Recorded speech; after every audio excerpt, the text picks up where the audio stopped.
دیکھیے اس کے کئی طریقے ہوتے ہیں. لکڑی والوں سے لکڑی ملتی ہے، لوہے والوں سے لوہا ملتا ہے، موبائل والوں سے موبائل ملتا ہے، اور یقین والوں سے یقین ملتا ہے. تو یقین والوں کی صحبت میں بیٹھے اس سے یقین حاصل ہوتا ہے. علامہ اقبال کا کلام غور و فکر سے پڑھے اس سے یقین حاصل ہوتا ہے. اور سب سے زیادہ یقین قرآن کے سیکھنے سمجھنے سے حاصل ہوتا ہے. اگر اللہ کی باتوں میں یقین نہیں ہے تو اور کس کی باتوں میں یقین ہے؟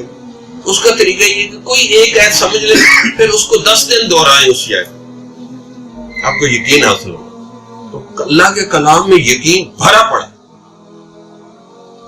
خصوصاً ایمان یقین والی آیات کو زیادہ پڑھے تو اس سے بہت جلدی. ہم تو جب بھی کبھی ہماری بیٹری لو ہوتی ہے نا دل کی، تو ہم کچھ آیات پڑھتے تو یقین زبردست بن جاتا. تو بھائی اللہ کی باتوں سے اگر یقین نہیں آئے گا تو کس کی باتوں سے آئے گا؟ یہ قرآن اللہ کی باتیں، اور اللہ کی باتیں ہوتی ہیں. چیلنج ہے، یونیورسل چیلنج باتیں ہیں.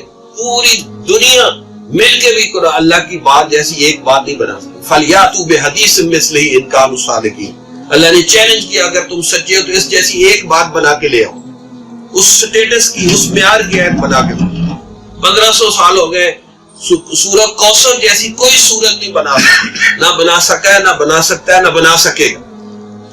تو اس سے زیادہ یقین کی باتیں اور کیسے پیدا ہو سکتی؟ فَأَيْنَ تَذْهَبُونَ إِنْ هُوَ إِلَّا ذِكْرٌ لِّلْعَالَمِينَ. اللہ کہہ رہا ہے کدھر جا رہے ہو؟ ادھر آؤ، یہ میری باتیں امن و سکون والی اور نصیحت کی باتیں.